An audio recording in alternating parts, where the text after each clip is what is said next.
शैतानिर्रजीम बिस्मिल्लाहिर्रहमानिर्रहीम या अय्युहल्लज़ीना आमनू, ए वो लोगो जो ईमान लाए हो, ला ताकुलुर रिबा, ना तुम खाओ सूद को, अदआफन मुदाफतन, दुगना चुगना बढ़ा चढ़ा कर, वत्तकुल्लाह, अल्लाह ताला से डरते रहो, लअल्लकुम तुफ्लिहून, ताकि तुम फलाह पाओ।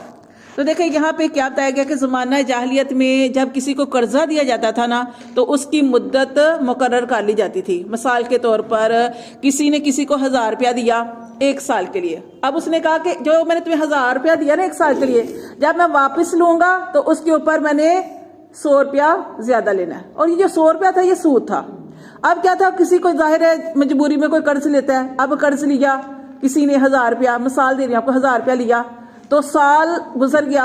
अब जिसने कर्ज लिया था फिर उसके पास पैसे नहीं है कर्ज को लौटाने के लिए, कर्ज को लौटाने के लिए पैसे नहीं है। तो अब वो फिर दोबारा उस बंदे से कहता है कि मेरे पैसे दो। वो कहते हैं मेरे पास तो नहीं है, आप ऐसे करें कि मुझे 6 महीने की मोहलत दे दें। 6 महीने की जो मोहलत होगी ना, इस मोहलत के अंदर में आपका जो मैंने 100 रुपया देना था ना बढ़ा के, अब मैं 200 दूंगा।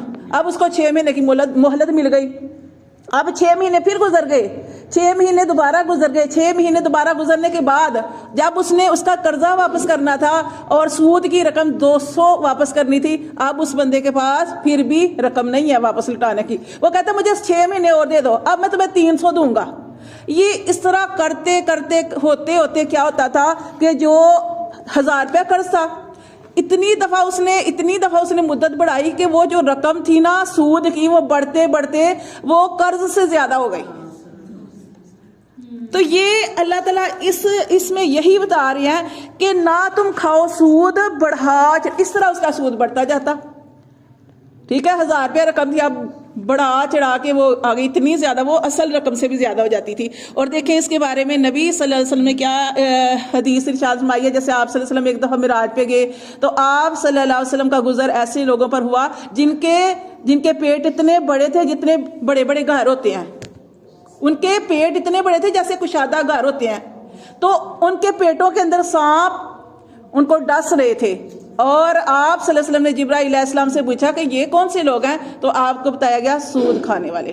नबी सल्लल्लाहु अलैहि वसल्लम की एक और हदीस है जिसमें आप सल्लल्लाहु अलैहि वसल्लम ने इरशाद फरमाया कि सूद के 73 गुनाह है और उनमें से सबसे हल्का गुनाह ये है कि जैसे इंसान अपनी माँ के साथ जिना करता है।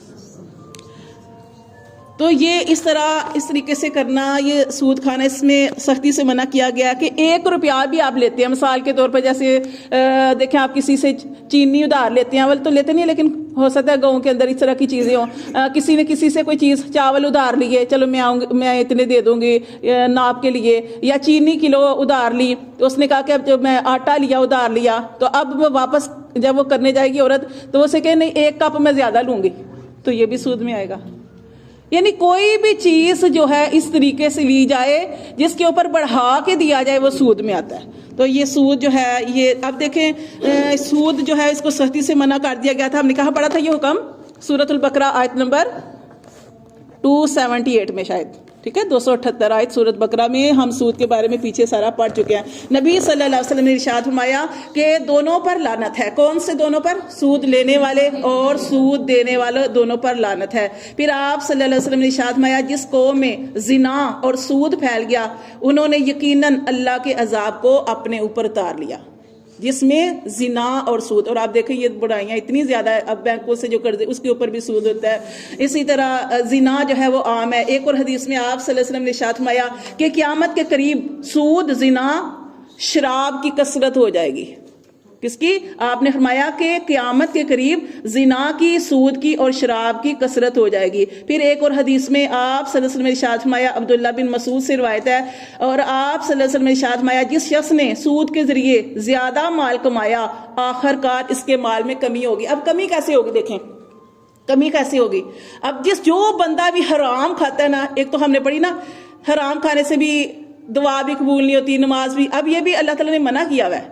अब ये सूद खाना, जो सूद खाता है ना, बेज़ाहिर तो लगता है कि उसका माल जो है वो बहुत बढ़ गया है, ठीक है, लेकिन अल्लाह के यहाँ घटता है। उसको एकदम कोई तकलीफ आ जाती है, कोई बीमारी बड़ी आ गई, اس میں پیسے ضائع چلے گئے، کوئی مال کے اندر اچانک نقصان ہو گیا، یعنی یہ واپس ضرور جاتا ہے۔ یہ نبی صلی اللہ علیہ وسلم نے ارشاد فرمایا کہ جو اس طریقے سے مال کھاتا ہے اس کے مال میں ضرور کمی ہوتی ہے۔